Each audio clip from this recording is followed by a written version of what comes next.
Good evening, friends. Welcome to the FII Talk with an Expert show. I'm your moderator, Sanjeev Arora. Our today's topic is education and career in India. How NEP is going to affect the previous challenges and what new opportunities are going to come. Before starting the program, let me introduce our Additional General Secretary, Mr. Udit Enduji. He is an entrepreneur, writer, poet. He is very energetic and optimistic. ठीक है Now I welcome and request या Udit ji to introduce FII and our today's guest speaker, Mr. Arun Tripathi ji and Mr. Balaji Sahu. Now over to Udit ji. Thank you very much, Sanjeev ji. Friends, let me introduce FII. FII is not for profit organization. It's an advisory interface between the government and the industry. The creation of industrialist Mr. Deepak Jain with an objective to provide a structured and comprehensive advice and information to Indian entrepreneurs, foreign investors, and government on business environment, operational interfaces, and implementable solutions. FII offers a platform for networking and relationship building within and across the industrial sectors, its policymakers, and the international business fraternity. Now, I request to Mr. Sanjeev ji to please the video of FII.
ठीक है आ गए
Thank you, Sanjeev ji.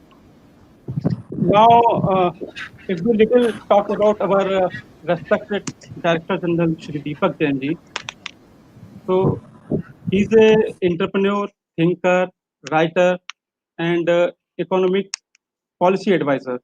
If we talk about his professional and social responsibilities, then Mr. Deepak Jain is the Director General of Federation of Indian Industry, National Working President Digambar Jain Mahasamiti, President Laghu Udyog Bharati Haryana, Independent Director HSIDC, Convener of Advisory Council on Economic Affairs BJP from 2013 to 2014, Life Member Antarrashtriya Sahyog Parishad, and also engaged in manufacturing and international trade. There are so many papers published by him, like Economic Vision Document, Economic Input for the Government of India, document on the black money, document on Yamuna Action Plan, plus several other policy inputs for the Government of India. His 40 plus years experience of MSMEs industry, trade and international business, spanning in various sectors such as metal, fertilizers, plastics, auto components, and international trades.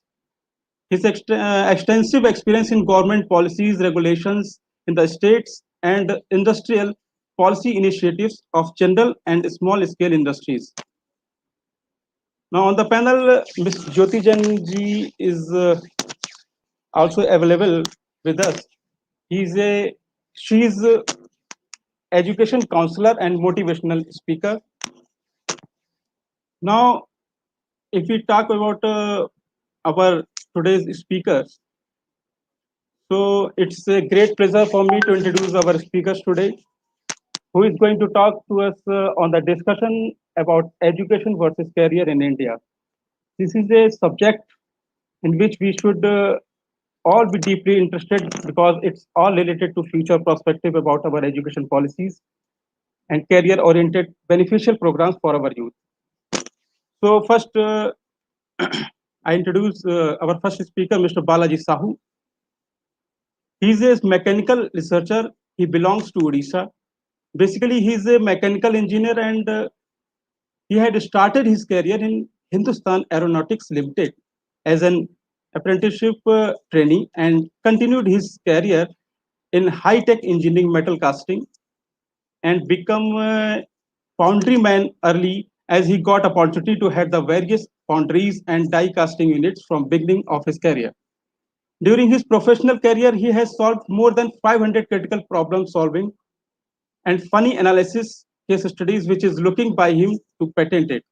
If we talk about his hobby, he's involved from starting with education and research.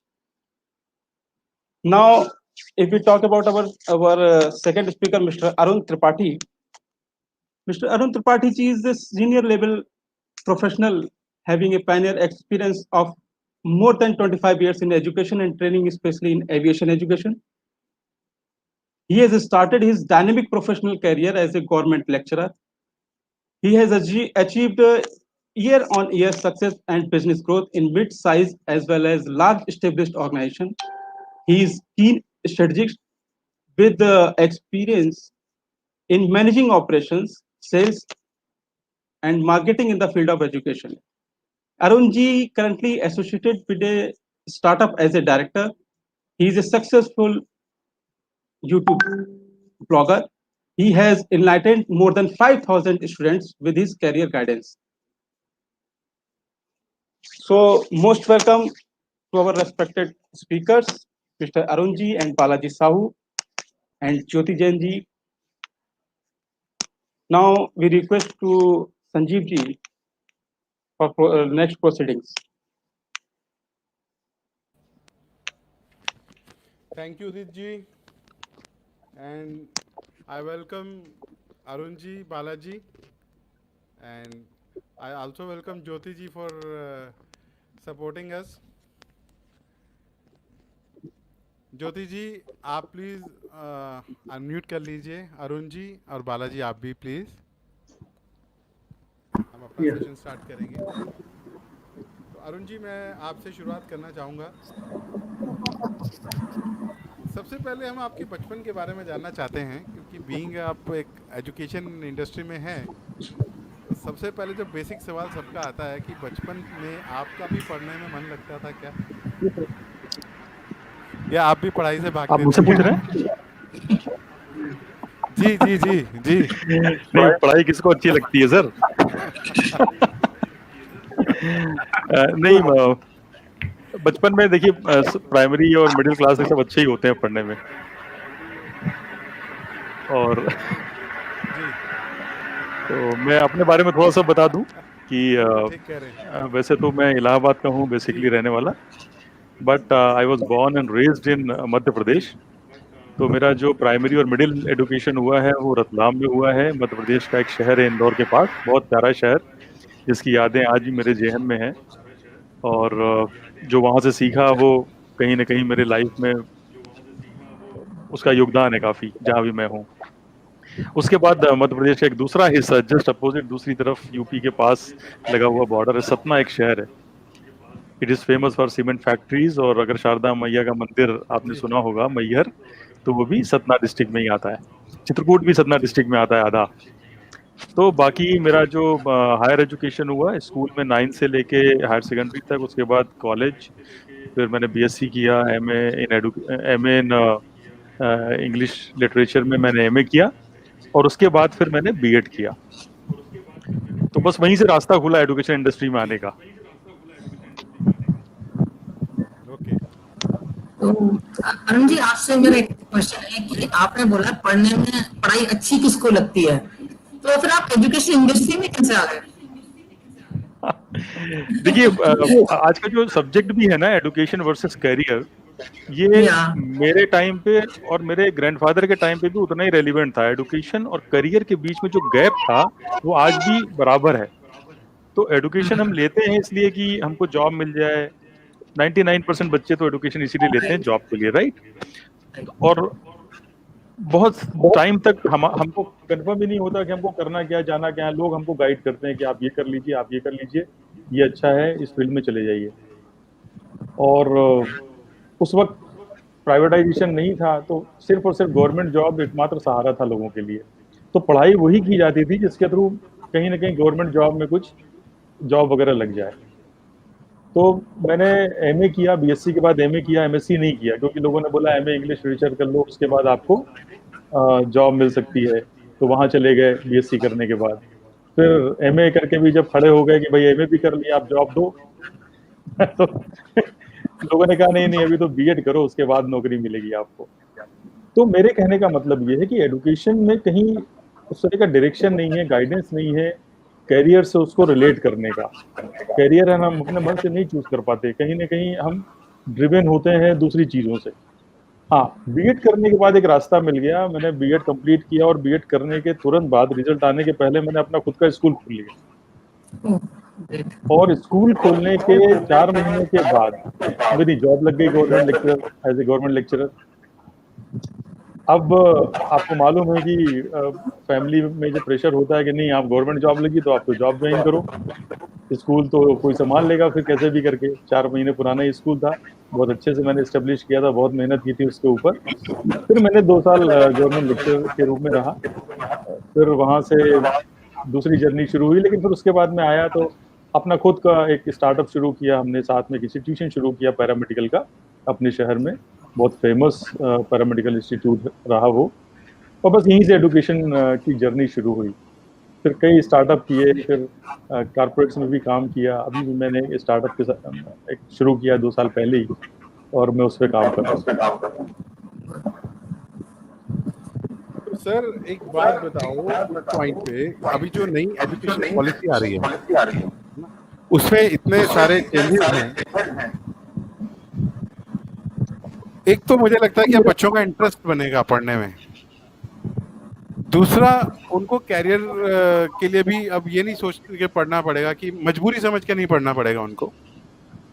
तो क्योंकि आप भी एक career counsellor भी हैं, आप career की guidance भी देते हैं, इस पॉइंट पे नई एजुकेशन पॉलिसी को सामने रखते हुए आप स्टूडेंट्स को क्या गाइड करना चाहेंगे? आज कुछ मैसेज क्या देना चाहेंगे? देखो, नई एजुकेशन पॉलिसी में गवर्नमेंट ने बहुत सारे प्रावधान किए हैं, बहुत अच्छे नए इनिशिएटिव्स भी लिए हैं। जैसे आप स्ट्रीम, जरूरी नहीं कि साइंस वाला कॉमर्स नहीं ले सकता या आर्ट्स के सब्जेक्ट नहीं ले सकता। हमारे टाइम पे अगर आप साइंस लेते हैं तो आप साइंस ही पढ़ेंगे, लेकिन आज साइंस के साथ आप दूसरी स्ट्रीम भी ले सकते हैं। ग्रेजुएशन करने के साथ साथ अगर आपको लगता है कि नहीं 1 साल के बाद मैं कहीं जॉब कर लूँ या कुछ काम कर लूँ, तो आप बीच में छोड़ के जॉब कर सकते हो और 1 साल का भी आपको सर्टिफिकेट या डिप्लोमा मिलेगा। उसके बाद वो क्रेडिट स्कोर के बेस पे आप वापस आके फिर से ज्वाइन कर सकते हैं। तो बहुत ज़्यादा फ्लेक्सिबिलिटी दी है गवर्नमेंट ने इस नई एजुकेशन पॉलिसी में। अभी पॉलिसी बनी है, इम्प्लीमेंटेशन होगा तो असली रिजल्ट उस वक्त में मालूम पड़ेगा। Implementation is the key. Policies बहुत अच्छी बनी है, नो डाउट, लेकिन इम्प्लीमेंटेशन और एग्जीक्यूशन कैसा होता है उस पर डिपेंड करेगा, और उसका रिजल्ट देखने में हमको 3 से 5 साल लगेंगे। लेकिन मुझे मालूम है कि गवर्नमेंट जो काम कर रही है, डेफिनेटली पूरा इन्होंने मैप बनाया हुआ है और अच्छा काम करेंगे। इम्प्लीमेंटेशन भी अच्छा होगा, एग्जीक्यूशन भी अच्छा होगा, और डेफिनेटली रिजल्ट भी जैसा वो सोच रहे हैं वैसा ही आएगा, मेरा ऐसा मानना है। करियर की जहां तक बात है, करियर चूज करने के लिए बच्चों को थोड़ा सा प्रोफेशनल गाइडेंस की भी जरूरत होती है, और वो उनको लेना चाहिए। अभी भी क्या होता है, करियर हमको एक तो मालूम नहीं है कि सही करियर होता क्या है, सही करियर में क्या इंग्रेडिएंट्स होते हैं, किनसे मिलकर सही करियर बनता है, और सही करियर कैसे चूज करना चाहिए। वही ट्रेडिशनल तरीका है, 4-5 करियर ऑप्शन चूज करने के लिए 4-5 तरीके हैं, और 99% बच्चे उन्हीं तरीकों को अपनाते हैं। तो वो तरीका जब तक चेंज नहीं होगा, लोगों के अंदर अवेयरनेस नहीं आएगी, और करियर को एक प्रोफेशनल, जैसे आप जितना टाइम बच्चे ड्रेस खरीदने और अपना मोबाइल खरीदने में लगाते हैं ना, सर्च करने में, उससे भी कम टाइम करियर चूज करने में लगाते हैं। एक तो उनका तो बच्चों का तो कुछ होता ही नहीं उसके अंदर, बच्चों का जो करियर है वो दूसरे लोग ही डिसाइड करते हैं कि आपको ये बनना है, ये करना है। जैसे मैं आपको बताऊं, मैं अपना एक्सपीरियंस दूं, I was very bad in mathematics. 9th class के उस वक्त सब्जेक्ट लिए जाते थे, और मैंने 9th में बायोलॉजी ले लिया पापा जी से बात करके। पापा जी, मैं I was very good in, अच्छे मार्क्स मेरे थे मेरे को 8th में, लेकिन मैंने बायोलॉजी लिया। फिर पापा जी का ट्रांसफर हो गया दूसरी जगह 1 महीना पढ़ने के बाद, तो पता नहीं कि उनको लोगों ने सलाह दे दी कि नहीं बच्चे को मैथ्स दिलाइए आप, क्योंकि इंजीनियरिंग में बड़ा स्कोप है। और जब ट्रांसफर होकर दूसरी जगह गए, पापा जी ने वहाँ मैथ्स दिला दी। तो आपका और मेरा इंटरेस्ट जो था वो बचपन से आर्ट में था कहीं ना कहीं। मैं रतलाम में था, तो वहाँ बहुत अच्छी लाइब्रेरी थी जिसे मैं आज भी याद करता हूँ। उस लाइब्रेरी में मैंने खूब किताबें पढ़ी, और 7वीं 8वीं क्लास में ही रह के मैंने बड़े बड़े साहित्यकारों को पढ़ा, और वहाँ से मेरा रुझान आर्ट्स की तरफ गया। अब 6वीं 7वीं में जब था मैं, तब मैंने एक नॉवेल लिख दी थी। अब वो नॉवेल हो सकता है आज अब है नहीं, अगर मैं पढ़ूं तो आज मैं भी खुद भी हंसूं, लेकिन उस वक्त नॉवेल लिख दी थी हमने। तो उस दिशा में अगर मुझे कोई गाइड करता कि नहीं आप इस दिशा में जाइए, तो शायद मैं कुछ और होता आज। तो वो थोड़ा एक तरीका बदलना पड़ेगा करियर चूज करने का, प्रोफेशनल तरीका, एक प्रोफेशनल से करियर गाइडेंस आपको लेना पड़ेगा। अरुण जी, एक बात मैं पूछना चाहूंगा, आपने अपने रुख जो है कला की तरफ मोड़ दिया, सर। तो मैं पूछना चाहूंगा कि कला में आपने विधा तो बता दी कि आप साहित्य से जुड़े हुए रहे हैं, साहित्य में जी, रुचि थी आपको। कुछ जो पूछ आपने मत देना क्वेश्चन।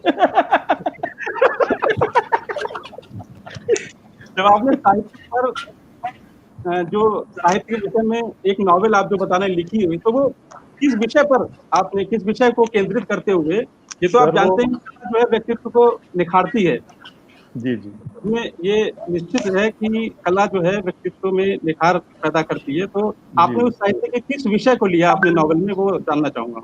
उदितेंदु जी, अब मैं आपको बताऊं कि मैं अभी भी लोगों को बोलता हूं कि you have to develop the habit of reading books. आपको जी अपना पढ़ने का हैबिट डेवलप करना चाहिए। अब कैसे करना चाहिए? आपको जो पसंद आए ना, कैसा भी लिटरेचर हो, साहित्य हो, गैर साहित्यिक हो, कैसा भी हो, आप पढ़ना शुरू करो एक बार। तो मैंने जब की बात कर रहा हूँ नॉवेल की, तो हमने पढ़ना शुरू किया था, तो we started with comics. Comics से पढ़ना शुरू किया, और उसके बाद उसमें पॉकेट बुक्स आती थी बच्चों के ऊपर, राजन इकबाल और फलाना ढिकाना, ये सब की छोटी छोटी नॉवेल्स आती थी। वहां से पढ़ना शुरू करके, और फिर आप तो जब मैच्योर होते जाते हैं, दिमाग खुलता जाता है, तो आप धीरे धीरे एक गंभीर साहित्य की तरफ अपने आप बढ़ते चले जाते हैं। तो उस वक्त जो मैंने किताब लिखी थी, वो राजन इकबाल आती थी जोड़ी के साथ, एक नॉवेल आता था राजन इकबाल और ये वो दुनिया, कॉमिक्स के साथ साथ नॉवेल भी आती थी। तो ऐसे ही कुछ नॉवेल बनाया था। वो किसी कैटेगरी में नहीं है, 6-7 में बस लिख दिया था।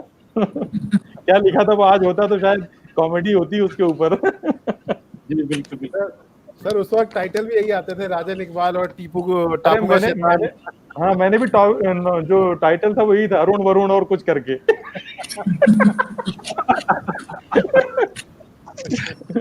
बहुत बढ़िया सर। अच्छा सर, आप एविएशन से जुड़े हुए हैं और एविएशन एक बूमिंग सेक्टर है, तो एविएशन का क्या फ्यूचर है आज की डेट में? अगले अगर आप प्रोस्पेक्ट देखें नई एजुकेशन पॉलिसी के साथ, थोड़ा सा। देखिए, एविएशन सेक्टर मैं बताऊं अभी तो बहुत बैडली हिट है पैंडेमिक की वजह से, एविएशन और टूरिज्म सेक्टर।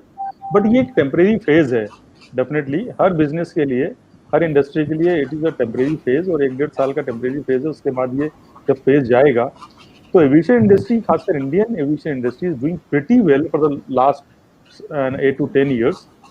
और अभी आपको मालूम होगा कि Indian civil aviation market, domestic market, world का नंबर 3 हो चुका है, नंबर 3 पे हैं हम। और पैसेंजर ट्रैफिक के मामले में हम लोग यूके को पीछे करके 2024 तक शायद हम नंबर 3 पर पैसेंजर ट्रैफिक में भी पहुंच जाएंगे। तो ग्रोथ बहुत अच्छी है, चाहे वो passenger traffic, domestic passenger traffic की बात करें या इंटरनेशनल पैसेंजर ट्रैफिक की बात करें। इस गवर्नमेंट के आने के बाद जो उड़ान एक योजना शुरू हुई, मोदी साहब ने शुरू किया था, उड़ान योजना के तहत उनका मोटिव था कि पूरे देश का आम नागरिक, उनका कहना था कि भाई हवाई चप्पल पहनने वाला भी हवाई जहाज में जब उड़ेगा तब इस सेक्टर की, क्योंकि अभी भी बहुत सारे लोगों की रीच से बाहर है। मेरे ख्याल से 2 या 3% लोग ही अभी एयर ट्रेवल करते हैं। 97% लोगों का सपना ही होता है कि यार मैं एक बार हवाई जहाज में कभी बैठूं, और वो सपना पूरा नहीं होता, बेचारे चले जाते हैं सपना लेके इस दुनिया से। तो मोदी जी ने उड़ान के तहत जो कार्यक्रम शुरू किए, उसमें छोटे छोटे शहरों में एयरपोर्ट डेवलप किए। अब आप देखिए, किशनगंज राजस्थान में एक बहुत छोटी जगह है, छत्तीसगढ़ में एक बस्तर जगह है, बहुत बैकवर्ड एरिया है, पिछड़ा जिला है, बहुत सबसे बड़ा जिला है मेरे ख्याल से, लेकिन बैकवर्ड एरिया, वहां भी एयरपोर्ट खुल गए। तो उड़ान योजना के तहत यही प्लान है कि जो छोटी छोटी जगह है वहां भी एयरपोर्ट आए, वहां भी हवाई यात्रा शुरू हो, और छोटे शहर के लोगों को भी इसका लाभ मिले। किराए के ऊपर भी उन्होंने बहुत सारे प्रयोग किए कि 2500 रुपीज जो मिनिमम किराया होगा उससे आप ट्रेवल कर सकते हैं। रीजनल एयरलाइन शुरू हुई। तो जैसे ही ये हटेगा, पेंडेमिक, रिसेशन और इकोनॉमी जैसे ही ग्रोथ की तरफ जाएगी, एविएशन इंडस्ट्री में बहुत फ्यूचर है। और मजे की बात मैं आपको बताऊं सर, मैंने आपको बताया कि कैरियर गाइडेंस हम प्रोफेशनल से लेते नहीं है। एविएशन वर्ड जो है, पीपल नो अबाउट एयरलाइंस, वो एयरलाइन जानते हैं, वो हवाई जहाज जानते हैं, हवाई जहाज बचपन से लोगों ने देखा है। आप बताइए, मेरे फादर ने भी बचपन से देखा था हवाई जहाज, मेरे ग्रैंडफादर ने भी देखा था, लेकिन किसी को ये दिमाग में क्यों नहीं आता कि भाई एविएशन इंडस्ट्री, हवाई जहाज है, एयरपोर्ट है, एयरलाइंस है, तो यहाँ भी नौकरियां होंगी, यहाँ भी लोग काम करते होंगे। किसी ने कभी नहीं बताया। एविएशन वर्ड बहुत लोगों को, कम लोगों को मालूम है। They know airlines, they know airport, हवाई जहाज को जानते हैं, बट एविएशन पर्टिकुलर वर्ड से लोग परिचित नहीं है। तो ऐसी नए नई जगह पे करियर अपॉर्चुनिटीज आपके के लिए आपको थोड़ा जो ट्रेडिशनल कोर्सेज हैं उनसे बाहर आके सोचना पड़ेगा। और ये जो इंडस्ट्रीज हैं, नई नई इंडस्ट्रीज, ये उनमें बहुत अच्छा फ्यूचर है। ग्राउंड स्टाफ, टेक्निकल कोर्स की अगर आप बात करें, टेक्निकल जॉब ओपनिंग्स के लिए तो ग्राउंड स्टाफ है, क्रू है, उसके बाद टेक्निकल में भी बहुत सारे हैं, एमईज हैं, पायलट्स हैं, तो बहुत स्कोप है यहाँ भी करियर के लिए। तो सर जैसे भी आपने बताया कि बहुत फ्यूचर ब्राइट आने वाला है एविएशन इंडस्ट्री का, तो अभी जैसे इस एज में जो बच्चे हैं 9th 11th 12th में और इवन अभी पास आउट हुए हैं, उनको क्या गाइड करेंगे, क्या गाइडेंस देंगे? क्योंकि अभी तो लोगों को यह है कि बहुत डाउन है, तो जो बच्चे ऑलरेडी इसमें इन्वॉल्व है वो भी बैक सीट हो रहे हैं कि नहीं जाना। तो अभी जैसे आपने बोला कि अभी आगे फ्यूचर बहुत ब्राइट आने वाला है इस इंडस्ट्री का, तो आप क्या इनको गाइडेंस देंगे इन बच्चों को एविएशन इंडस्ट्री में आने के लिए? देखिए, अगर मैं आप किसी इस समय तो किसी भी इंडस्ट्री का नाम लीजिए, आप एक ग्रोसरी और किराना और इनको और मेडिकल को छोड़ के किसी भी इंडस्ट्री का नाम लीजिए, every industry is badly hit and suffering, right.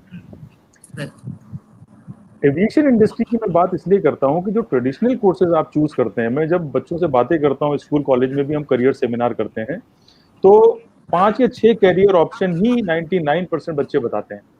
जैसे इंजीनियर और डॉक्टर बनना, ये तो बिल्कुल पैदा होते ही बच्चे के ऊपर पेरेंट बोल देता है ये तो तू इंजीनियर बनेगा या डॉक्टर बनेगा।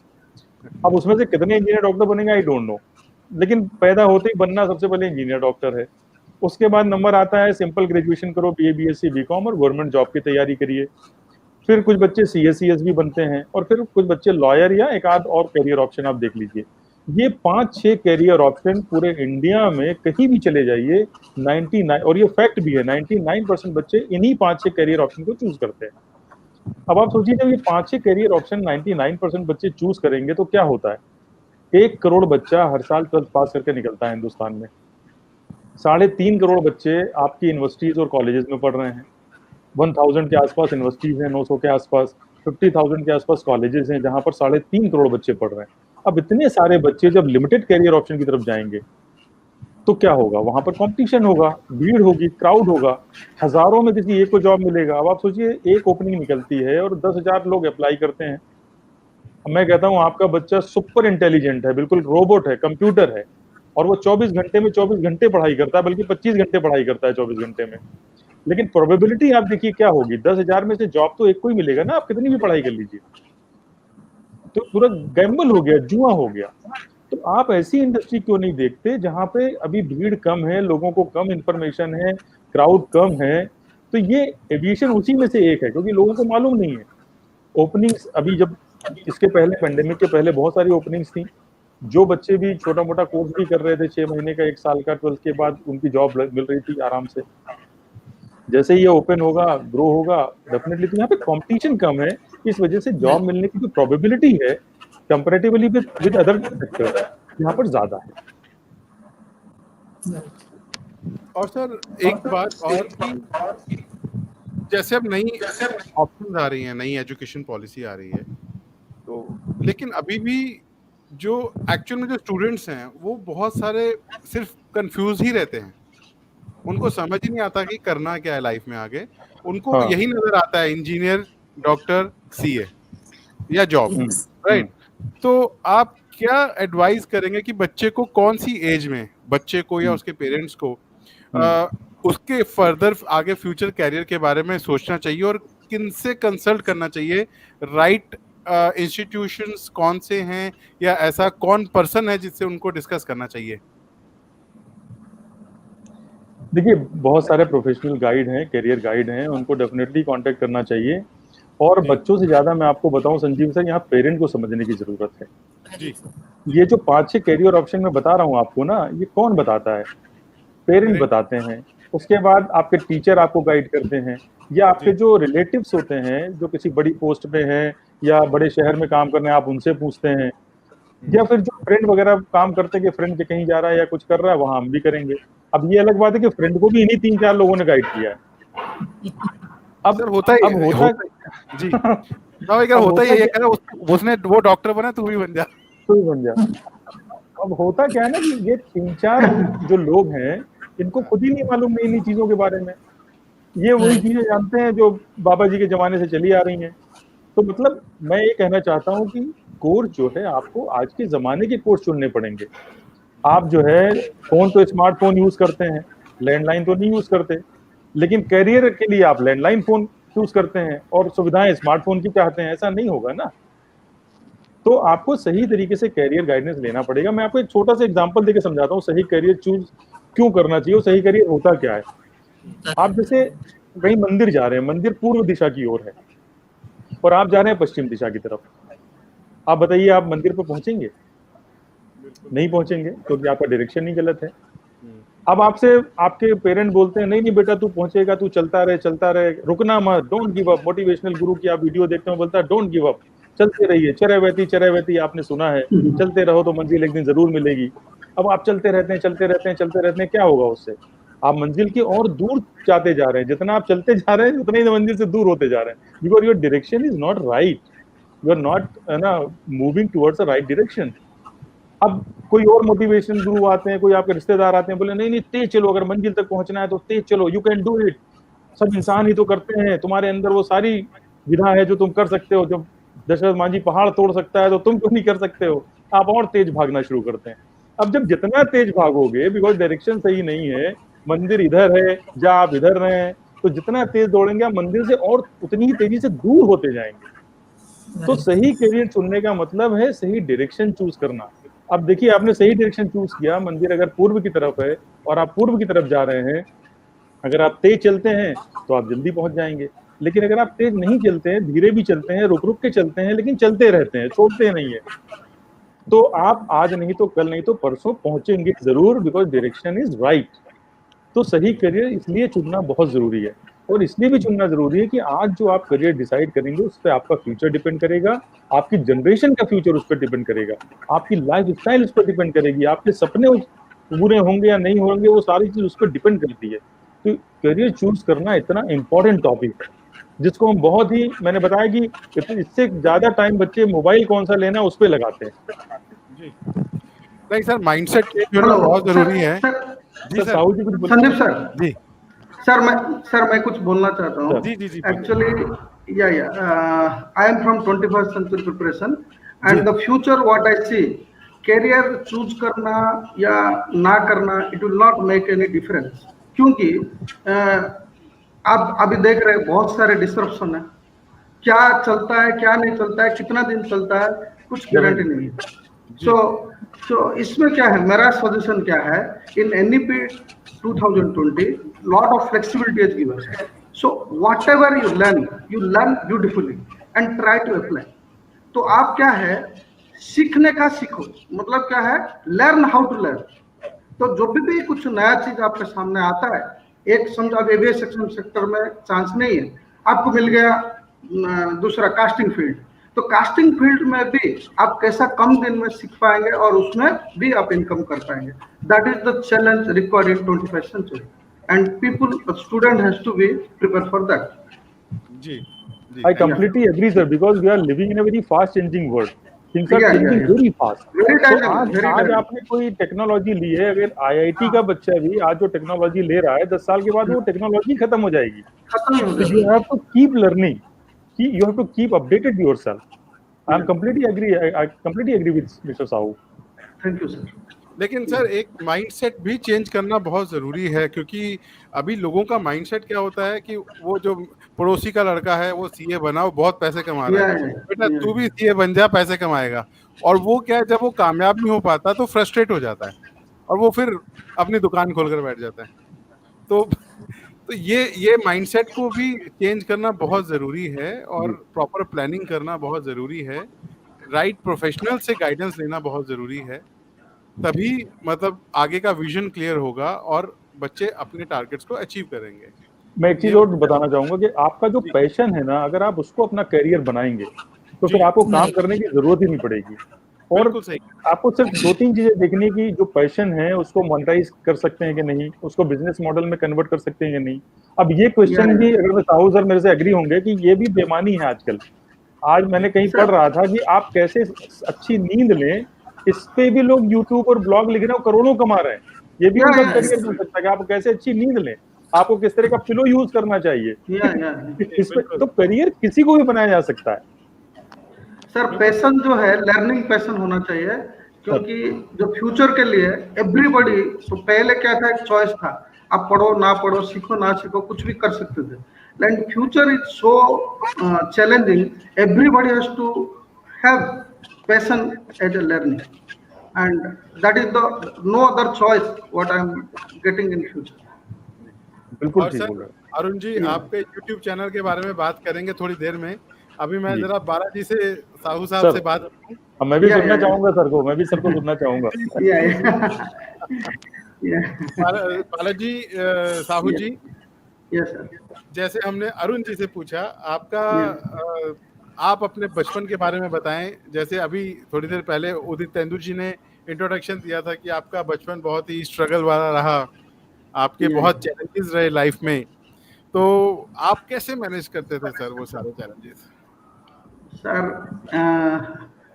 I am from a small street, Barrack Street, Chhatarpur, जो कि मैं बोलूँगा उतना एडवांस नहीं था, बट समहाउ मेरे को लेकर स्कूल में भर्ती किया गया जब 5 साल का हुआ, और मैं रो रो के गया था स्कूल। और after some days started as usual habit, but one thing I want to tell you sir, 5th class में तो ऐसा पढ़ना मतलब कुछ नहीं था। पढ़ना मतलब ऐसा एक, जैसा हम कुछ काम कर रहा है या कुछ खाना खा रहा है, जैसा लाइफ के लिए, जीने के लिए, ऐसा पढ़ना भी ऐसा एक हमारे लिए था। तो जब 5th क्लास में फाइनल एग्जाम मेरा है, और फाइनल एग्जाम में लास्ट डे में मेरा बहन का शादी था, कजन सिस्टर का शादी था, तो पूरा फैमिली चला गए शादी में। तो मेरा मन एग्जाम में नहीं है, मेरा मन है कैसे शादी में जाना। तो तुरंत मैं इंग्लिश पेपर, सिर्फ कुछ लिखा नहीं लिखा, पेपर पकड़ा के आ गया मैं। तो I got the least mark in English, 7 mark, and उसके लिए मेरे को बहुत झेलना पड़ा sir. 8th 9th 10th, because all other marks I get very good, and English में बहुत कम था। तो 8th 9th 10th में मेरे को बी सेक्शन मिल गया ऑनर्स इंस्टीट्यूशन स्कूल में। तो जहां पर जो टीचर थे, रथ सर बोल के, अभी भी मेरे को याद है, वो इंग्लिश टू इंग्लिश ही समझाते हैं, वो इंग्लिश टू ओडिया में कुछ नहीं बताते थे वो। तो मेरे लिए क्या है, वो 3 साल बहुत हार्ड रहा, और मैं 10th में भी मेरा इंग्लिश में बहुत कम मार्क है। तो लाइफ में इंग्लिश मेरे लिए एक चैलेंज बन गया था। लेकिन समहाउ जब भी मैं क्या करता था, ओडिया में बुक्स पढ़ के इंग्लिश में उसको लिखना और शॉर्ट क्वेश्चंस में आंसर देना, ऐसा मैं करता था। और पर्टिकुलरली +2 साइंस में जब भी मैं एग्जाम देने गया, I was sick for around 20 days में किताब नहीं छुआ एग्जाम से पहले। 2 घंटा पहले मैं रेडी हुआ एग्जाम देने के लिए मैं गया।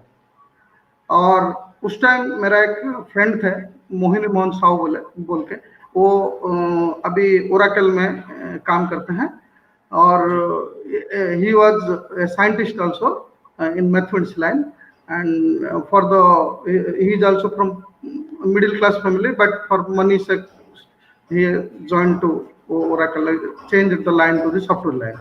तो वो मेरे को बहुत गाइड करते थे। जब भी मैं 2 घंटा में आधा घंटा 45 मिनट वो मेरे को समझाया, ये क्वेश्चन है और ऐसा ऐसा आएगा, तो I got it and I pass out. So this is the breakthrough, some breakthrough people they have contributed. But something I want to tell you regarding English, sir. English is a very buzzword in India. Whenever you talk English, people in India, they try to find the fault of sentence, grammar, ऐसा। But same चीज मैंने देखा, जो UK, USA के लोग होते हैं, जब भी मैं बात करता है, they try to understand, वो समझने के लिए कोशिश करते हैं ज्यादा, वो फॉल्ट निकालने के लिए नहीं सोचते हैं। तो ये जो प्रैक्टिस है, ये प्रैक्टिस एक्चुअली, मैं और एक इंसिडेंट भी बताना चाहता हूँ सर। मेरा बेटी को मैं कुछ समझा रहा था, वो समझ नहीं रहा था फोन में। तो मेरा बेटी का एक लेक्चर है जो ऑक्सफोर्ड यूनिवर्सिटी में अभी एमटेक करते हैं, उनका नाम मोहिनी गर्ग है। तो वो मेरा फोन लेके गए मेरा हाथ से, और फिर उन्हें समझाने लगे। तो मेरा बेटी कुछ बोलने लगा, तो मेरा बेटी इंग्लिश मीडियम स्टूडेंट है, वो अच्छा इंग्लिश बोलता है, तो उन्हें बोलने लगे बेटे तुम इंग्लिश मेरे को मत बताओ। तो मैं सर पर जो बोला, सर तो इंग्लिश में बात कर रहे हैं, आप इंग्लिश क्यों नहीं बताओ बोल रहे हैं। तो जब भी उन्हें मेरे को समझाया, इंग्लिश बोल सकते हैं आप, लेकिन जो इंग्लिश आप बता रहे हैं वो फैशन के लिए या सुनने में अच्छे के लिए नहीं, उसमें कंटेंट होना चाहिए, उसमें कुछ टेक्निकलिटी होना चाहिए। सिंपली सुनने में अच्छा लग रहा है, कुछ तो बताओ, कुछ तो बड़ा बड़ा वर्ड्स बताओ। तो इंग्लिश जो है बहुत मतलब लोग जो बोलते हैं या क्लास में जो होता है, जब कंटेंट उसमें नहीं है, उसका मीनिंग का अर्थ कुछ ज्यादा नहीं होता है, तो then it is useless according to मी।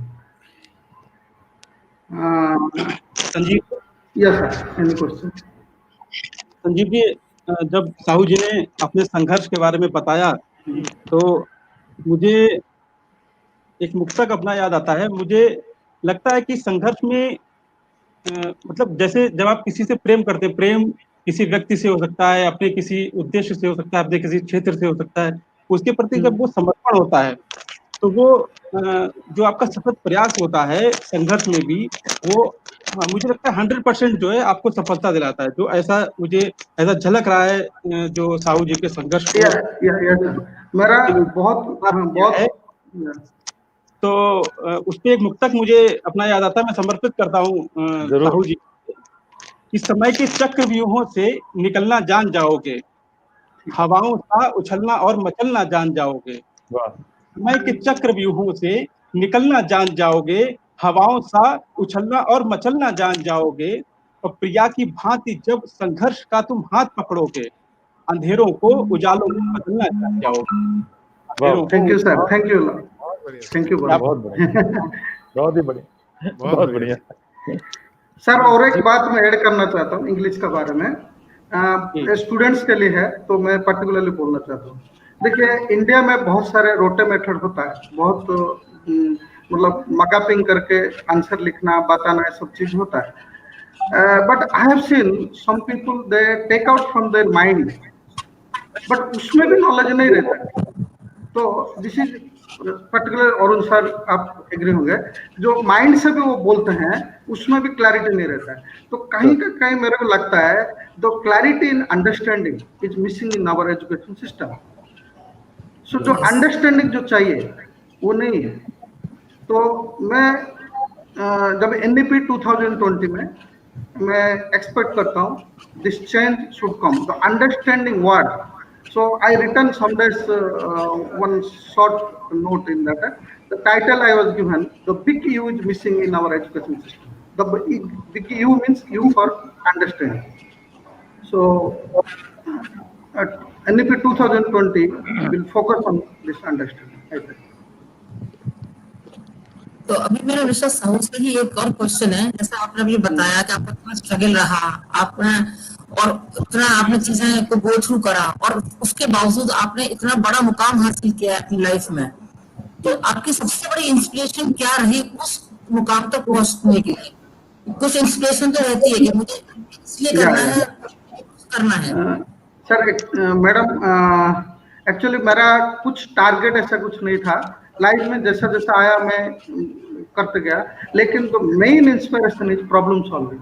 मेरा जो इंटरेस्ट जो था प्रॉब्लम सॉल्विंग, और प्रॉब्लम जब भी मैं सॉल्व करता था, कभी कभी उसका साइंस मेरे को समझता था, कभी कभी साइंस समझ भी नहीं पड़ता था उस टाइम।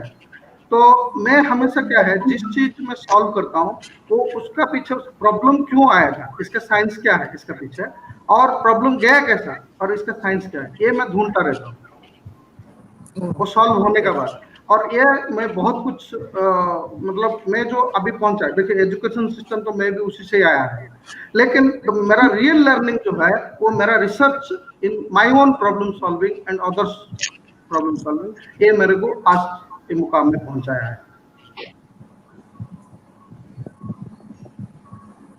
थैंक यू साहू साहब, आपकी 2 बार नीति आयोग में आपकी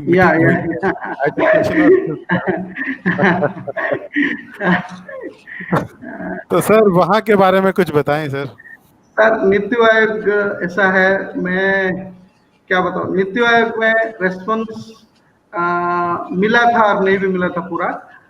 इवन MHRD में गया है। I send education suggestion to president and president has send it to MHRD, so they have sent me a letter and I have gone. So the problem you may be knowing in our sector, even Modi ji also knows all this.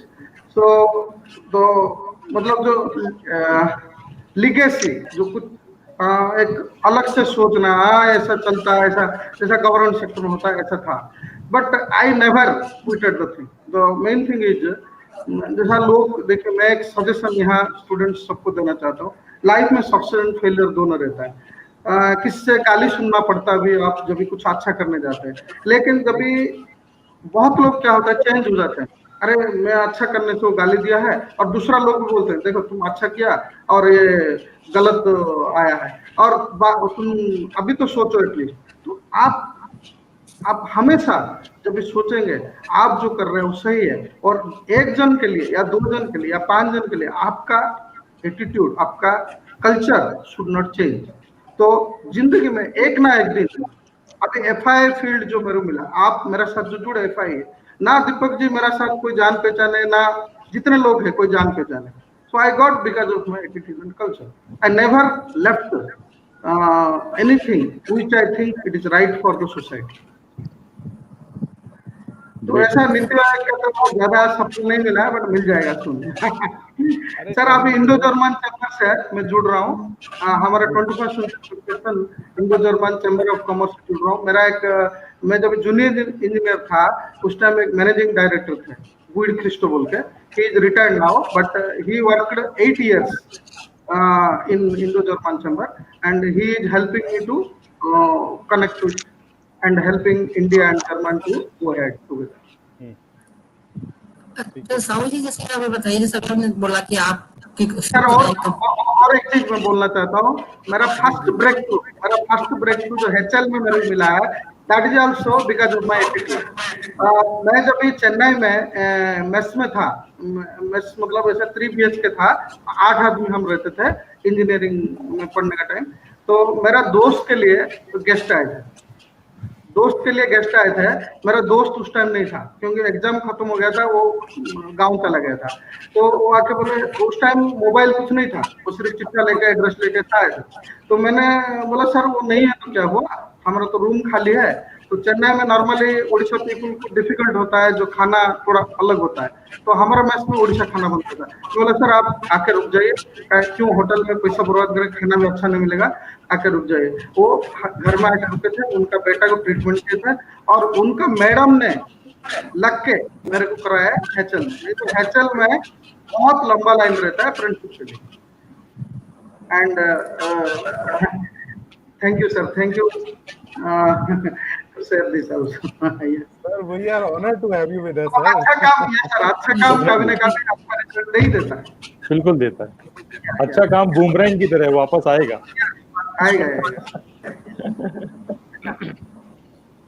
तो साहू जी ये जो आपका है 21st century preparation का क्या contribution रहे education industry and research field, और आपकी जो कंपनी है इसका क्या ब्रेक थ्रू प्लान चल रहे हैं? Madam, though it is a startup, I am thinking to grow after Corona. तो उसके लिए देखिए, एजुकेशन के लिए मैं गवर्नमेंट का साथ में PPP मोड में कनेक्ट होने के लिए ट्राई करता हूँ, क्योंकि इम्प्लीमेंटेशन जैसा अरुण जी बोले, if implementation takes long time and implementation is not correct, then policy has no use. तो कुछ सजेशंस है, मैं एक सजेशन भी शेयर करना चाहता हूँ, कोई कर सकता है तो अच्छा है। देखिए अभी मैं मोदी जी का स्पीच में सुना, school education in 21st century. तो जो पॉलिसी इंग्लिश में लिखा हुआ है वो तो समझने में बहुत डिफिकल्ट होगा, और मेरे को लग रहा है 80% ऑफ इंडिया का जो जरूरतमंद लोग है, टीचर हो गए, स्टूडेंट हो गए, they can not understand completely. तो जो मोदी जी का भाषण है, जो school education in 21st century, इसको आसान भाषा में प्रिंट करना है, इंग्लिश और हिंदी लैंग्वेज और लोकल लैंग्वेज विथ एग्जाम्पल्स, क्योंकि वो एग्जाम्पल इतना तो नहीं दे सकते, लेकिन किताब में हम एग्जाम्पल दे सकते हैं, ये ऐसा चीज हो सकता है, तो वो जो भी देंगे, तो this is the first initiative somebody should do और I will try to do.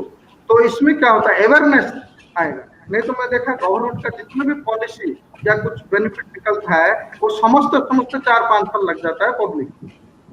तो I am thinking, I am trying, I can do this. And coming to industry, I am working with Indo-German Chamber people. So if I get all the orders, then I will be working as a knowledge contributor and helping German quality casting for Indian industry. And in research, in research, I am thinking professional research should promote in India. And whatever the academic research is going on, that also there are some theories which has gone wrong. It has wrongly apprehended during the period, including Einstein's relative theory of special theory of relativity. It is wrong. So it has to be re-evaluated, or re-research has to be done in this type of theories where things are wrong and we are reading or we are doing. So that is also my thinking. एक चीज मैं बोलती मुझे साहू जी का एक बड़ा अच्छा word लगा, तो मैं मतलब एज ए नॉलेज कंट्रीब्यूटर, ये बड़ा एक और निकल के आया आज करियर कि नॉलेज कंट्रीब्यूटर, ये तो कभी किसी को पता ही नहीं होता, और तो बड़ा अच्छा सा लगा। आई थिंक इस पर हम और आगे चर्चा कर सकते हैं अपने किसी और उसमें। तो knowledge contributor is a very good career option, जो कहीं भी, जैसा भी अरुण जी ने भी कहा था कि हमारे पास सिर्फ 4-5 ही करियर रहते हैं, and we have so many options these days. तो अभी एक और करियर आ गया सामने बच्चों के लिए, जो हम आगे बता सकते हैं नॉलेज कंट्रीब्यूटर का। हाँ जी साहू जी प्लीज। मैडम एक एग्जांपल मैं देना चाहता हूँ, वेरी ब्यूटीफुल एग्जांपल। साइंस जिसको थोड़ा भी पता है वो समझ जाएंगे। जी इज इंडिपेंडेंट ऑफ मास, बोले किताब में लिख के प्रिंट हो गया है अभी। एंड ये चीज एक बार मैं प्रिंसिपल में एक टॉक के लिए गया था रायगढ़ माजी government institute knowledge and application case study, और वहां पर प्रिंसिपल मेरे से आर्ग्यू किए इसका जी इंडिपेंडेंट ऑफ मास, राइट और wrong. I told it is wrong, then he is saying internet is showing, is internet it is written and is किताब में। I have explained him in a simple example.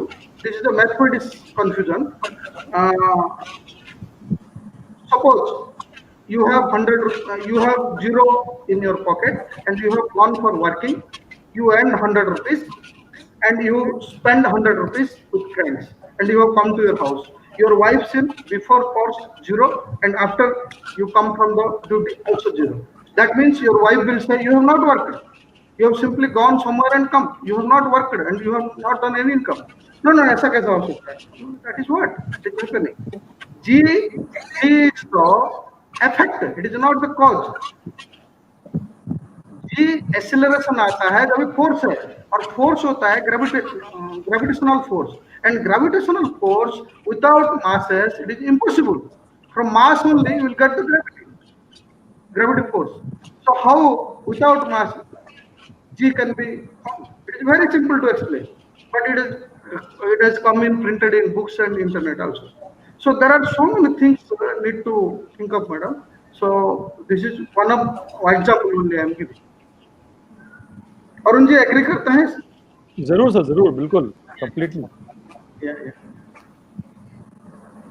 बहुत सीखने को मिला आपके साथ आज। Thank you sir. सर आपकी लाइफ इतनी इंस्पायरिंग है हम सबके लिए। सर बहुत कुछ है डिस्कशन करने के लिए, लेकिन this is the time limitation is there. मेरा इंडस्ट्री सेक्टर में भी मैं कैसा चल रहा है इंडिया में, कैसा एक्चुअल रियल सिनेरियो कैसा है, हाउ टू चेंज, वो सब भी मैं बात कर सकता हूँ। सर आप थोड़ा सा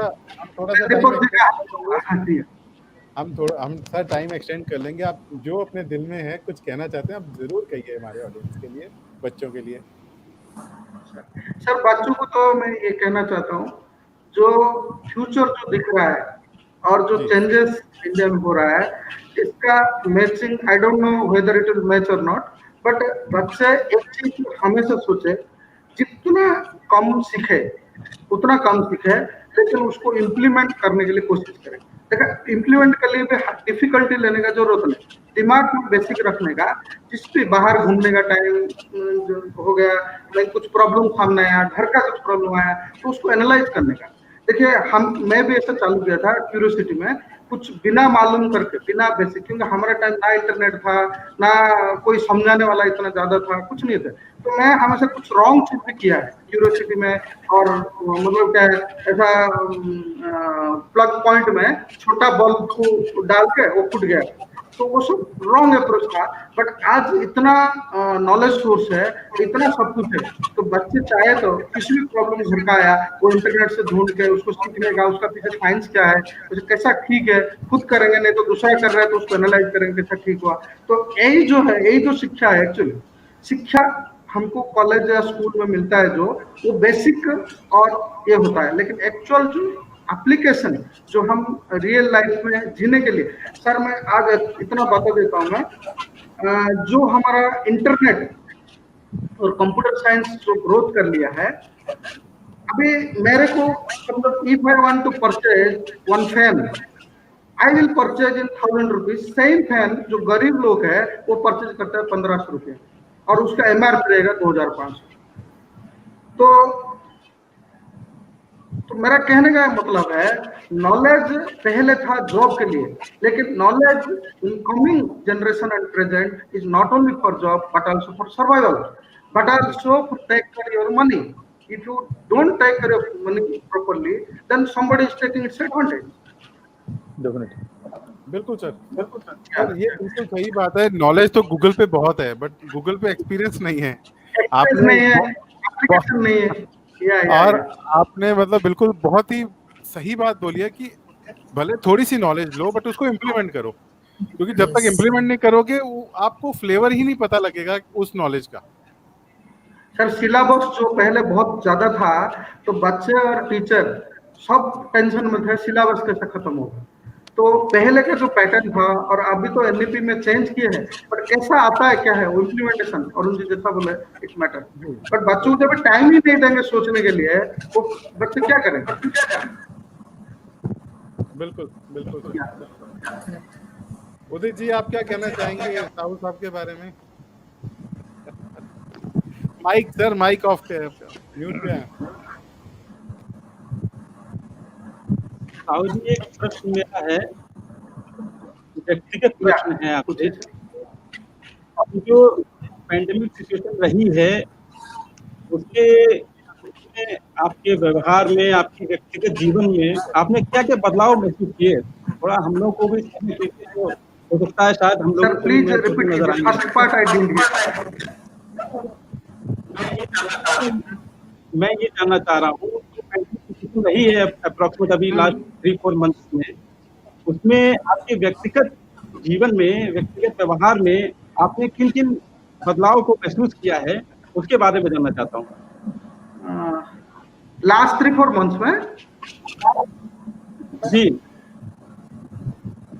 लास्ट 3-4 मंथ्स में तो सर कोरोना को एडजस्ट करने का ही चला गया। कोरोना में कैसे एडजस्ट करना, जैसा मैं बाहर जाता हूँ तो एक पेपर का टुकड़ा लेके जाता हूँ उसको दबाने के लिए, लिफ्ट का स्विच, तो ऐसा सब बहुत सारे बदलाव लाया है। और ये जो अभी प्लेटफॉर्म में मैं बात कर पा रहा हूँ, ये भी कोरोना का देन है। इससे पहले मैं I was not comfort in all this centre, then lot of time I spend for the learning during this corona period. तो जब भी मेरे को टाइम मिलता है, तो बाहर तो जा नहीं सकते, घूम नहीं सकते, तो घर में बैठ के किताब पढ़ना और वेबसाइट से रिसर्च करना।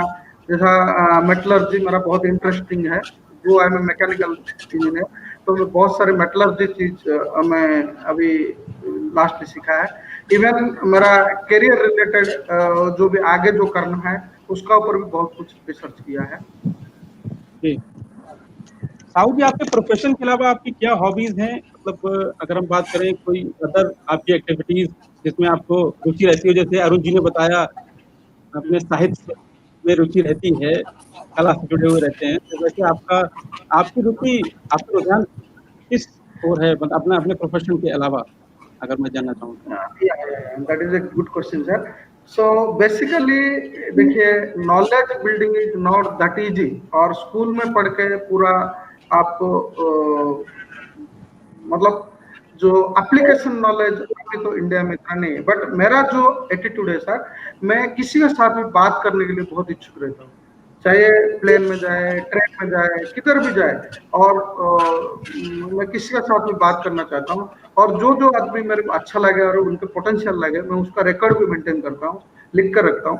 तो this is one of the good habit. And मैं scientists, I discussed with lot many scientists, and मैं पहले तो मैं बहुत डरता था IIT और साइंटिस्ट का, क्योंकि मैं basically I am mechanical engineer, तो मेरे को बहुत डर लगता था। लेकिन बाद में जब ये डिस्कशन उनसे किया है, मैं देखा उनका बेसिक क्लियर नहीं। तो वन एग्जांपल मैं देना चाहता हूँ सर इसमें। Indian science Congress SRM university में हुआ था, जिसमें एक साइंटिस्ट था, साइंटिस्ट जियो साइंटिस्ट था पनवेल से। उनका कार्ड मेरे पास है, अभी नाम मेरे को याद नहीं। तो उन्हें मेरे को एक इंडिया का मानचित्र दिखा के, सो स्पॉट्स था, उस स्पॉट दिखाया, और स्पॉट्स दिखाया। उन्हें बोले ये स्पॉट्स में ग्रेविटी बहुत ज्यादा है, तो ग्रेविटेशनल अट्रैक्शन जो फोर्स है बहुत ज्यादा है ये पर्टिकुलर ए स्पॉट में जिधर आप मार्क किया है। तो मैं suddenly asked one question, suppose मैं जो जिधर ग्रेविटी कम है वहां पर से 1 किलो चीनी लेके वहां जाकर मैं मेजर करूं तो 1 किलो से ज्यादा आएगा। बोले नहीं, ऐसा नहीं होगा। फिर मैं बोला कैसा नहीं होगा? तो होगा, क्योंकि weight is nothing but gravitational force, तो होगा कैसा नहीं। फिर मेरे को समझाने लगे, बहुत इधर उधर करके 10 मिनट समझ, फिर घूम फिर के लास्ट में जो बताया, मैं बोला सर ये तो नहीं होगा। फिर ऐसा 2-3 चक्कर होने के बाद वो साइंटिस्ट बी, उनका बॉस है, वो कार्ड मेरे को दे दिए, बोले आप आ जाओ पनवेल और मैं समझा देता हूँ आपको। तो मैं बोला मेरा बेटी के साथ में आऊंगा, तो बोले हाँ आ जाओ। लेकिन बाद में मैं खुद सोचा इसको, एक्चुअली ये जो डिफरेंस है ये होगा जब भी आप सिंगल वेइंग मशीन लेंगे। जो आप देखे होंगे जो इलेक्ट्रॉनिक्स का सिंगल वेइंग मशीन रहता है, उसमें आप जब वजन करेंगे और वहां लेके वजन करेंगे वो ज्यादा दिखाएगा। लेकिन जो वेइंग बैलेंस लेंगे, जो दोनों साइड रहता है, उसमें फर्क नहीं आएगा, क्योंकि ग्रेविटेशनल फोर्स दोनों के लिए सेम रहेगा जो हम ऐड करते हैं। समझ में आया सर? जी जी। वर्मा जी, आप साइंस बैकग्राउंड से है नहीं है? जी जी बिल्कुल बिल्कुल, समझ में आया? साइंस से ही हूँ। एग्जाम्पल दिया, समझ में आया? जी बिल्कुल बिल्कुल बिल्कुल सर, बिल्कुल। तो ऐसा है सर, बहुत सारे में साइंटिस्ट को मिला है, और मेरा ये व्यू है इंडिया में जो साइंटिस्ट लोग हैं दे आर वन डायरेक्शनल, तो जिसमें रिसर्च करते हैं उसी में ही लगे रहते हैं, और दूसरा साइड वाला भी जो रिसर्च करता है उसका बेसिक को उनको पता नहीं रहता है, डीप तो छोड़ो। तो ये एक मैं नेगेटिव पॉइंट देखा। मैं आई हैव एंटर्ड इनटू हवा atomic research, I have entered into aluminium field research labs and all. तो मैं यही चीज कमियां देखा है और इसको पूरा होना चाहिए। और मैं एक एग्जांपल में देना चाहता हूँ, मेरा वीडियो जो सर को शेयर किया संजीव जी को, जो बात में आएगा यूट्यूब में, उसमें मैं फोटो भी दिया है। मैं जब HL में था, कावेरी इंजन, कावेरी बोल के एक प्रोजेक्ट था गवर्नमेंट का, जो कि लाइटेस्ट फाइटर प्लेन बनाने के लिए वो प्रोजेक्ट था। मैं 1993 में मैं जब देखा वो प्रोजेक्ट ऑलरेडी ओपन था, और 5 साल पहले मैं जब काम करता था मुंबई में, वो मेरा कंपनी स्पॉन्सर किया था एग्जीबिशन, वो एग्जीबिशन में देखा एक इंजन लगा हुआ है एक प्लेन में। तो आप देखिए कितना साल हो गया। और ये एक्चुअली क्या है, जैसा गवर्नमेंट में जो सरकार जो आता है उनको पता नहीं रहता क्योंकि ये क्या चल रहा है क्या नहीं चल रहा है। इतना साल से कितना टैक्स मनी हमारा गया होगा, तो हम क्या कर रहे हैं, क्या रिसर्च चाहिए। तो इसराइल और USA UK जो कंट्रीज है वो लाइटेस्ट से लाइटेस्ट भी निकाल दिए होंगे, तो हम क्यों पैसा वेस्ट कर रहे हैं उसमें। तो मैं यही चीज सब बोलता फिरता था। एक दिन मेरा बेटी का दोस्त को बोला, उनका फादर इंडियन एयरफोर्स में काम करते हैं, 1 साल पहले, तो उन्हें बोला नहीं सर वो प्रोजेक्ट बंद हो गया, मेरा डैडी बोल रहे थे। मैं भी मोदी जी आने के बाद बंद किए होंगे, मेरे को लग रहा है। तो ऐसा बहुत कुछ स्टोरी है सर, सुनाने के लिए तो एंडलेस है।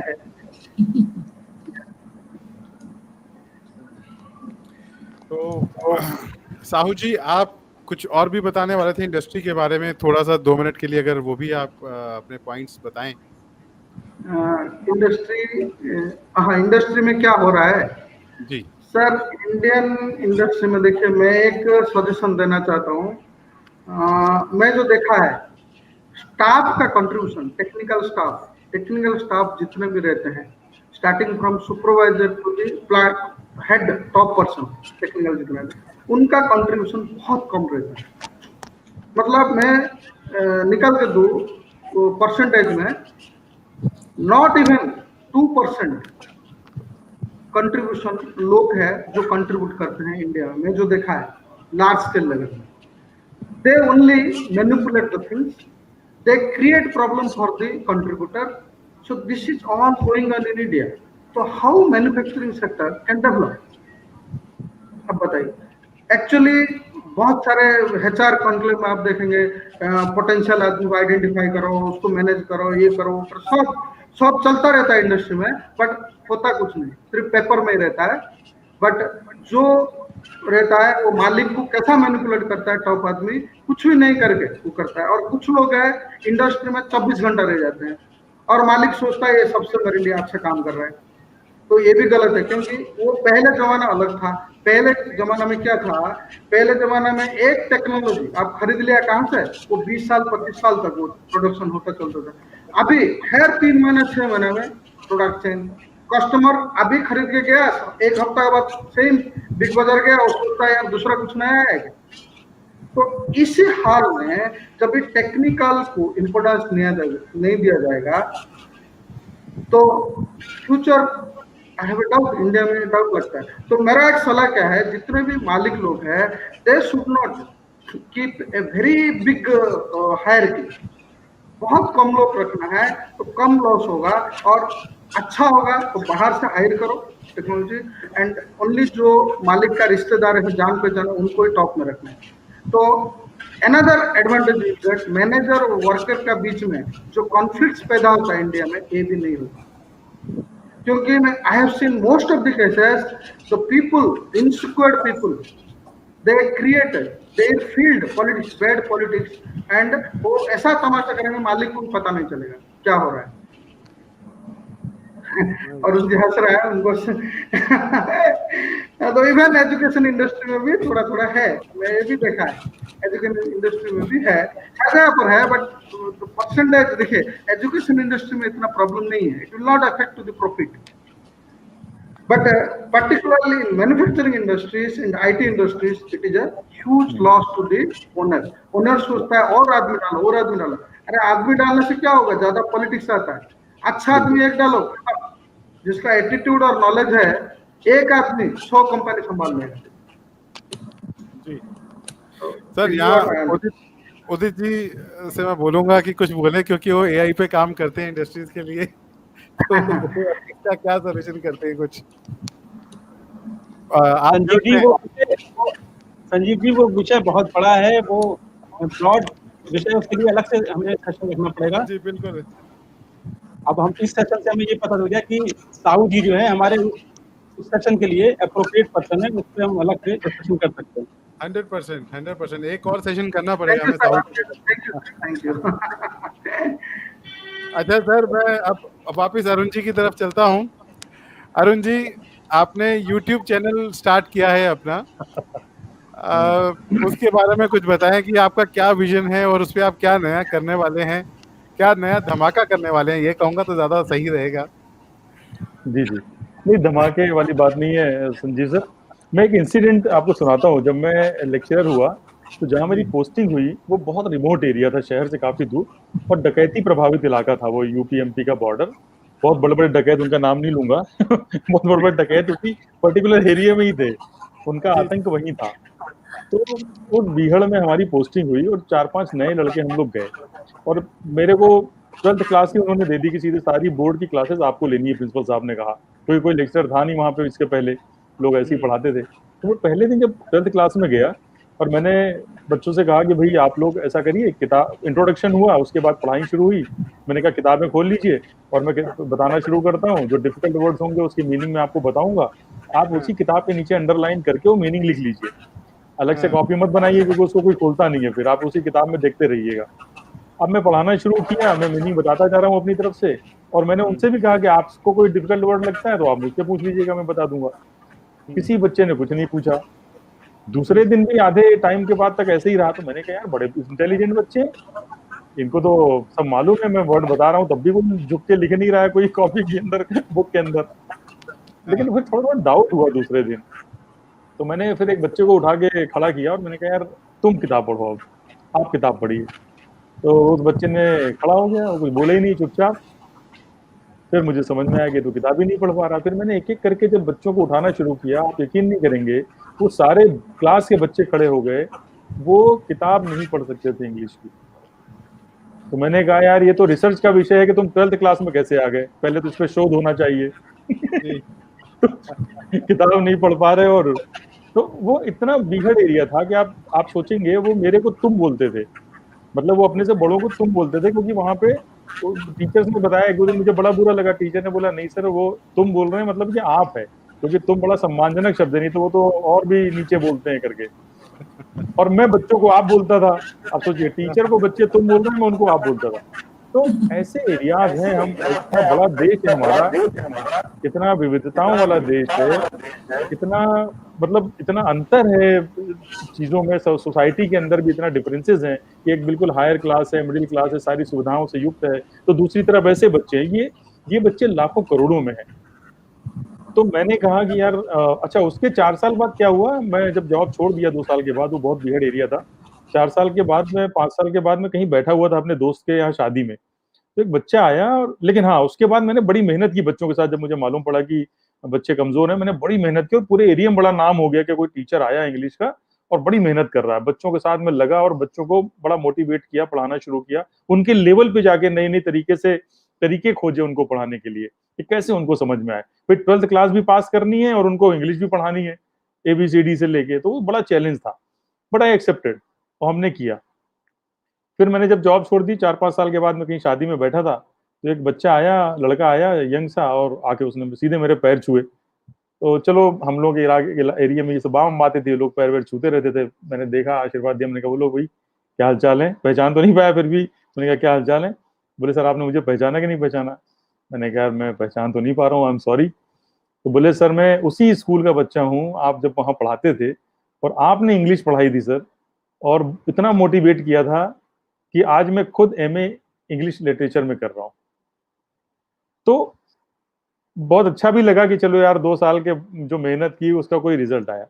तो ये यूट्यूब चैनल का सर पर्पस यही है कि ये उन बच्चों तक जाना चाहिए जो रिमोट एरियाज में हैं, जहां उनको अच्छा टीचर नहीं है इंग्लिश का, कोचिंग नहीं है, जहां ऐसे बच्चे भी जो फी अफोर्ड नहीं कर सकते हैं, लेकिन यस आज की डेट में स्मार्टफोन है लोगों के पास, फैमिली में एक आध के पास स्मार्टफोन तो है छोटा मोटा करके। तो जी आप देख रहे होंगे, अगर आपने देखा होगा, तो मैं उसी लेवल पे जाके बच्चों को बता रहा हूँ, एक एक चीज एक्सप्लेन करके। और जैसा साहू जी ने कहा कि हम इंग्लिश में कमियां क्यों ढूंढते हैं, हम जब हिंदी बोलते हैं या मातृभाषा अपनी बोलते हैं, तो उसमें क्या सही सेंटेंसेस बोलते हैं क्या?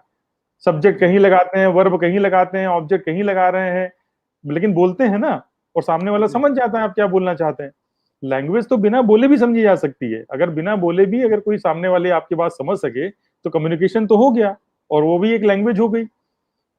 इंग्लिश में हम एकदम परफेक्शन तलाशते हैं कि थोड़ा भी गड़बड़ नहीं होना चाहिए, एक भी वर्ड इधर उधर, और उसी चक्कर में वो ग्रामर पढ़ते पढ़ते इंग्लिश कभी बोल नहीं पाते। तो इसका मकसद सिर्फ ये है कि इंग्लिश बोलना सीखें ऐसे बच्चे जो जिनकी पहुंच नहीं है, जो हिंदी मीडियम के बच्चे हैं, रिमोट एरियाज में है, फी नहीं है।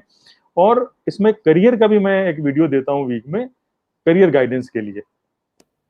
तो ये पर्पज है सर, बस ऐसे बच्चों तक ये चीजें पहुंचे, उनकी लाइफ में कुछ वैल्यू ऐड कर सकें, कुछ चेंजेस ला सकें। This is the purpose of creating this YouTube channel. आप सबका सहयोग आशीर्वाद रहेगा तो जरूर ये टारगेट हम पूरा करेंगे। अरे सर हम पूरी दुआ करते हैं और पूरा आपके साथ हैं कि आप बहुत जल्द आप इसमें आगे बढ़ें और आपका चैनल सबसे टॉप लिस्ट में आए। Thank you sir, thank you. FII की तरफ से आपको जो सपोर्ट चाहिए हम आपको देंगे। बहुत सपोर्ट है, थैंक्स टू FII आप लोगों को, और दीपक जैन साहब को, जिन्होंने ये प्लेटफॉर्म आज प्रोवाइड किया हमें अपनी जी। बात रखने के लिए। और एक बात मैं और जरूर करूंगा, साहू जी ने जो बोला बहुत अच्छी बात की, मैं बच्चों से भी बोलता हूँ कि हम बहुत फास्ट चेंजिंग वर्ल्ड में रह रहे हैं, लर्निंग इज वेरी इंपॉर्टेंट। तो पंडित भवानी प्रसाद मिश्र की एक कविता है, उसकी 4 लाइन है जो मैं बोलना चाहूंगा, उदयंती जी को खुश हो गए। स्वागत है, स्वागत है। कुछ लिख के सो, कुछ पढ़ के सो। भवानी प्रसाद जी ऐसी कविताएं लिखते थे बिल्कुल जैसे आप बातें कर रहे हैं। जी, कुछ पढ़ के, कुछ लिख के सो, कुछ पढ़ के सो, तू जिस जगह जागा सवेरे उस जगह से बढ़ के सो। वाह वाह। Every day you have to add something in your life. Every day you have to learn something. ये है जमाना, ये है जिंदगी और यही लाइफ है।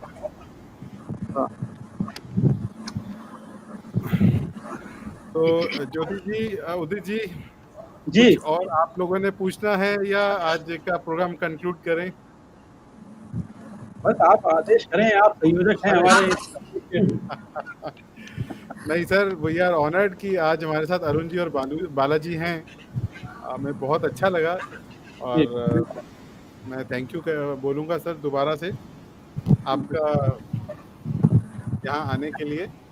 और उदित जी, आप प्लीज जी। कंक्लूड करें और थैंक्स नोट दें please. Thanks. Thank you very much. Thank you. Thanks everyone. और साहू जी से आज मुलाकात हुई इस कार्यक्रम के बहाने। It's an achievement for the day for me. Yes, thank you sir, thank you, my honour. सबके लिए और everybody। हमारे पास दो ऐसा है हैं और साहू जी का स्पेशल है थोड़ा। सर, मैं भी हमेशा सीखता हूँ, तो I am also very much thankful that I learn some things from you people also. Sir thank you sir. Thank you a lot. भगवान ने आज हमें 2 प्रेशियस जेम दिए हैं, अरुण जी और बालाजी। अरे सर इतना आज के सेशन के लिए सबसे पहले तो मैं धन्यवाद देना चाहूंगा अपने मॉडरेटर संजीव जी को, जिनका जो स्माइलिंग फेस है, इसके पीछे जो ऊर्जा लगी हुई है वो इनकी कैपेबिलिटी की है। जो आज और इनकी जबान में जो मिठाई है सर, जो ये मिठाई कहाँ से खाते हैं ये पता करना पड़ेगा। मतलब संजीव जी, मतलब आप ये सोचिए कि लगभग लास्ट 5 to 6 वीक से हमारे ये सेशन रेगुलर चल रहा है जी। उसमें इनकी कैपेबिलिटी जितना एक्सप्लोर करके वो अपना समय दे रहे हैं और जिसकी वजह से ये आज FIA का ये एपिसोड दिन प्रतिदिन ऊंचाइयां प्राप्त कर रहा है। जी। ऐसी उनकी कैपेबिलिटीज हैं ही, जैसे आप सभी जानते ही हैं, वो एक बहुत ही अच्छे यूट्यूब एक्सपर्ट हैं, ब्रांड स्पेशलिस्ट हैं, सीरियल एंटरप्रेन्योर भी हैं वो। और एक बहुत ही अच्छी बात है कि कला से जुड़ी हुई साहित्य की बात अरुण जी ने की, तो एक आपने नॉवल की बात की, तो मैं संजीव जी के बताऊंगी कि ऑथर हैं एक ऑनलाइन रेपुटेशन मैनेजमेंट बुक के, बहुत ही अच्छी मोटिवेशनल बुक है और इसके लिए मैं उनको साधुवाद देता हूँ। और इस जो ये कार्यक्रम इन ऊंचाइयों को प्राप्त कर रहा है, ये इसके लिए निश्चित ही वो बधाई के पात्र हैं। और ज्योति जी हमारे साथ जुड़ी हुई हैं, उन्होंने अपने अनुभवों से जो भी प्रश्न पूछे और आप लोगों ने जवाब दिए, इससे जो हमारे हुए होंगे। अरुण जी ने जो बात कही पॉलिसीज पर, उन्होंने बताया कि डाइट या हो रही कहीं से। हाँ जी, बालाजी साहू जी आप mute. Yes yes, thank you. जैसा कि अरुण जी ने बताया, नेशनल एजुकेशन पॉलिसी के बारे में बताया, उस पर उन्होंने गाइड किया, उन्होंने बताया कि काफी फ्लेक्सिबिलिटीज दी गई हैं एजुकेशन पॉलिसीज में, लेकिन फाइनली जो उसका इम्प्लीमेंटेशन है, उसका जो एग्जीक्यूशन है, वो लगभग 3 से 4 वर्षों में होगा। उसके बाद ही पता चलेगा कि ग्राउंड लेवल पर क्या रियलिटी है। लेकिन उसके बाद उसके लिए निश्चित ही जो भी एजुकेशन पॉलिसीज में जो भी फ्लेक्सिबिलिटी है, जो भी विषय लिए गए हैं, वो सराहनीय है, इसमें कोई भी संदेह नहीं है। उसमें समय लगेगा इम्प्लीमेंटेशन में, तो हम लोग उसका इंतजार करेंगे।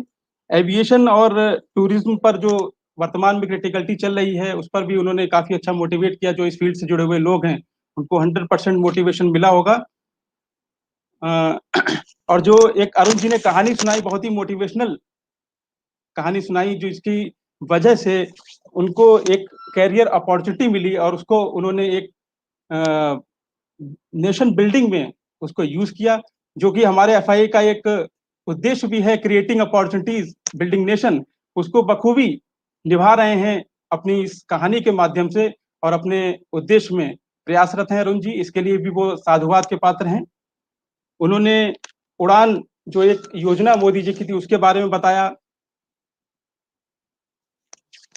बहुत ही अच्छी योजना है और हमें लगता है कि जो हमारे ऑडियंस हैं उनको उससे हेल्प मिलेगी।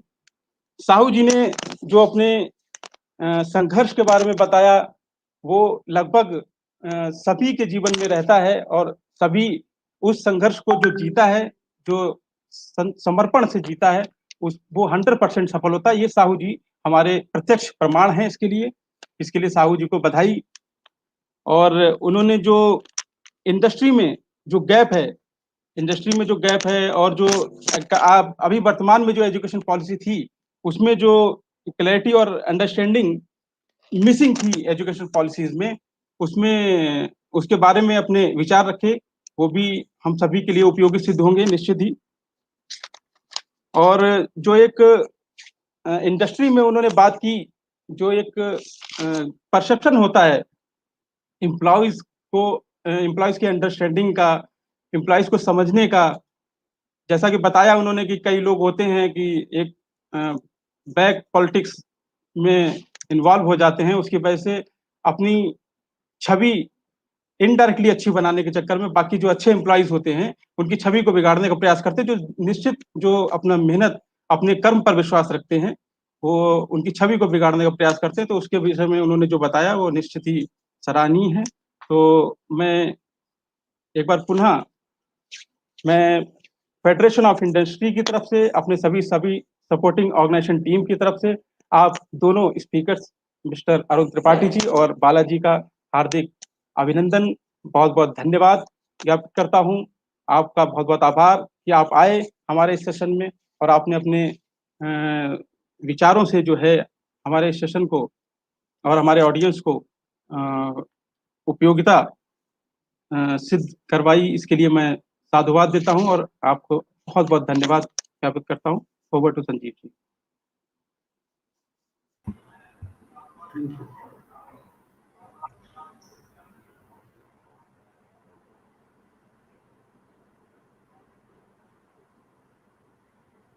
संजीव जी,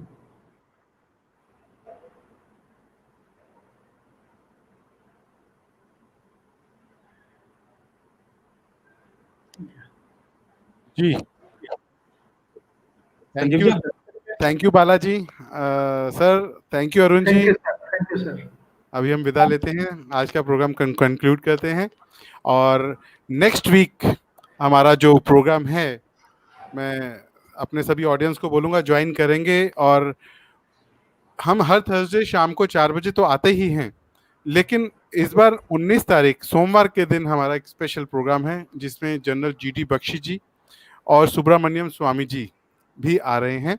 तो मैं आप सबको रिक्वेस्ट करूंगा कि वो प्रोग्राम जरूर ज्वाइन करें। और इसी के साथ मैं प्रोग्राम से विदा लेता हूं सर।